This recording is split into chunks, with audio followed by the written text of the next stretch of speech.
رانا ثناءاللہ صاحب نئی حکومت کے وزیر داخلہ ہمارے ساتھ ہیں، اور رانا صاحب بہت سے لوگ آپ سے ایک سوال پوچھنا چاہ رہے ہیں کہ وہ پچھلی حکومت نے جو آپ پر ایک منشیات کی اسمگلنگ کا جھوٹا کیس بنایا تھا، وہ تو سب کو پتا تھا کہ وہ جھوٹا کیس تھا، میں نے بھی اس کو ہمیشہ جھوٹا ہی کہا ہے، لیکن کیا آپ یہ آج قوم کو بتانا پسند کریں گے کہ اب جب کہ آپ وزیر داخلہ ہیں اور ہو سکتا ہے کہ جو نارکوٹکس کنٹرول کی منسٹری ہے ڈائریکٹلی انڈائریکٹلی وہ آپ کے اثر میں ہوگی، تو کسی سیاسی مخالف پہ ویسا کیس نہیں بنے گا جیسا کہ آپ پہ بنا؟ جی انشاءاللہ تعالی بالکل ایسا نہیں ہوگا، لیکن اگر جان کی امان پاؤں تو مجھے یہ حق تو ہونا چاہیے کہ میں یہ تو معلوم کروں کہ وہ 15 کلو ہیروئن جو وہ تھی کس کی، ہاں، اور وہ کہاں سے آئی تھی۔ اور ہیروئن صرف 15 کلو کی تھی، بڑی سمارٹ تھی، اور نہیں 22 کروڑ اس کی قیمت بتائی گئی تھی، بڑی فائن تو کوالٹی آپ تھی۔ اس کا پتہ لگائیں گے؟ اس کا میں سمجھتا ہوں کہ اتنا حق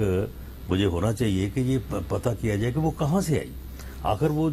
جب مجھ سے برآمد نہیں ہوئی تو کسی نہ کسی جگہ سے آئی ہے نا۔ وہ شہریار افریدی کو ویسے ہی پوچھ لیں، چلے ویسے پوچھ لیں، وہ پوچھ لیں، بتا دے گا آپ کو، وہ بھی بتا دے گا، جس طرح وہ کہتے ہیں نا عمران خان صاحب کہ قاضی فائزی صاحب پہ ریفرنس میں نے نہیں فائل کیا تھا، فروغ نسیم نے فائل کیا تھا، تو فروغ نسیم صاحب کہتے ہیں میں نے فائل نہیں کیا تھا، یہ انہوں نے فائل کیا تھا، تو ہو سکتا ہے کہ شہریار افریدی صاحب کے پاس بھی کوئی اسی قسم کا بہانہ کوئی بنائے۔ اچھا اب یہ بتائیے ناز بلوچ صاحب، ایک مشکل سا سوال ہے آپ سے، یہ آج مصطفیٰ نواز کھوکھر صاحب نے حلف کیوں نہیں اٹھایا؟ دیکھیں حامد میر صاحب، مصطفیٰ جو ہے وہ بہت ہی is a shining star of Peoples Party, اور بہت جو ہے وہ ایک پرومسنگ ینگ اور ڈائنامک ایک ان کی شخصیت ہے، اور پارٹی کے حوالے سے ان کی بہت ایفرٹس اور قربانی ہے۔ میں سمجھتی ہوں کہ وہ بالکل پارٹی نے ان کو کنسیڈر جو کیا اور وہ ڈیزرو کرتے ہیں رائٹلی کہ وہ کابینہ کا حصہ ہوں، اور امید ہے، توقع ہے، میرا خیال ہے ان کے اپنے حلقے کی بھی شاید وہ ذمہ داریاں دیکھ رہے ہیں، تو فار سم ریزنز بٹ انشاءاللہ وی ہوپ ٹو سی ہم ان دا کیبنٹ۔ مسکرا کے بات کہیے، سمجھ آ گئی ہمیں۔ فیصل صاحب زباری صاحب، آئی ایم ایف کے ساتھ جو معاہدہ ہے، بظاہر تو آپ کا براہ راست اس سے تعلق نہیں ہے، تو مفتاح اسماعیل صاحب جب ہمارے قابو آئیں گے تو ان سے بات کریں گے، لیکن ظاہری بات ہے کابینہ میں اس پہ بات تو ہونی ہے نا کہ جو آئی ایم ایف کے ساتھ معاہدہ ہے اس پہ نظر ثانی ہونی چاہیے، آپ کا کیا خیال ہے؟ دیکھیں ہم تو بہت مشکل میں پھنسے ہوئے، وجہ اس کی یہ ہے سینٹ کی قائمہ کمیٹی برائے خزانہ کا رکن رہا ہوں جب سے میں سینیٹر بنا ہوں۔ شوکت ترین صاحب تشریف لائے تھے جب بجٹ ہوا، اس میں جو ہم نے گفتگو کرنی تھی وہ کی، پھر بعد میں جب دوبارہ آئے اور منی بجٹ کی باتیں ہونے لگیں تو میں نے شوکت ترین صاحب سے سادہ سا سوال کیا تھا کہ آئی ایم ایف کے ساتھ کیے گئے معاہدے کے پیش نظر آپ نے 30 روپے پر لیٹر پیٹرولیم لگانے کی بات کی ہے، آج کی تاریخ میں صورتحال یہ، اس وقت کوئی 100 کے لگ بھگ پر بیرل پیٹرول چل رہا تھا برینٹ، تو آپ تو لگا نہیں رہے لیوی، اور آپ نے کوئی 600 ارب روپے سوچا ہوا ہے خزانے میں اس سے آئیں گے، اس لیے آپ نے 900 ارب روپے کا پی ایس ڈی پی کہا ہوا ہے کہ آپ ترقیاتی فنڈ کریں گے، وہ تو خیر 700 تک چلا گیا نیچے۔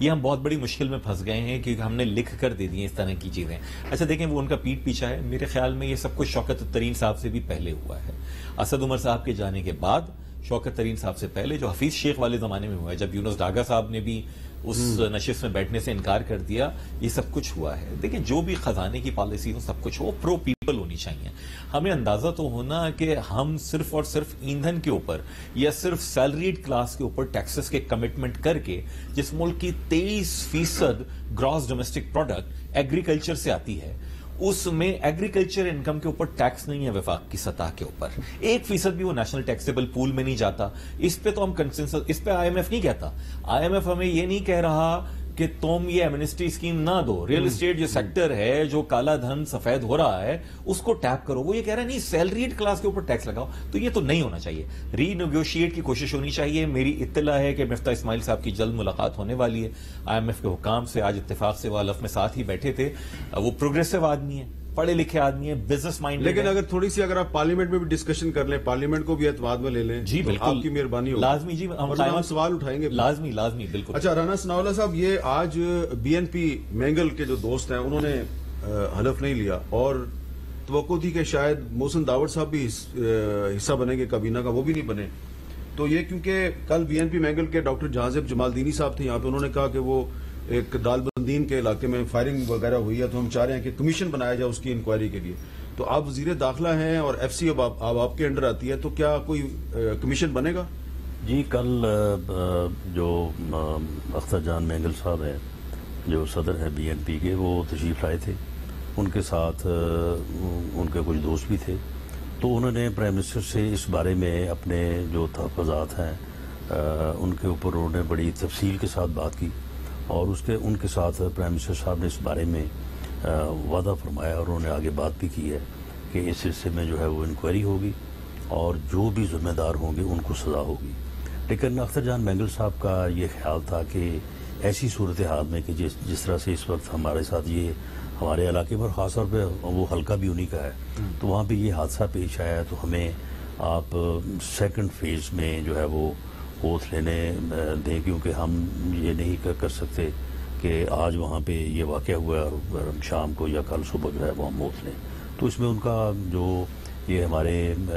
کیبنٹ فارمیشن کے جو فیصلے ہوئے ہیں اس میں پوری طرح سے آن بورڈ تھے، بلکہ وہ ہمارے ساتھ اس کمیٹی میں شامل تھے جس نے سارا بیٹھ کے یہ سارے معاملات کو ریزالو کیا ہے. تو اس میں صرف یہ وجہ ہے، اور میں سمجھتا ہوں کہ ان کی یہ جائز سیاسی اگلے مرحلے میں وہ بھی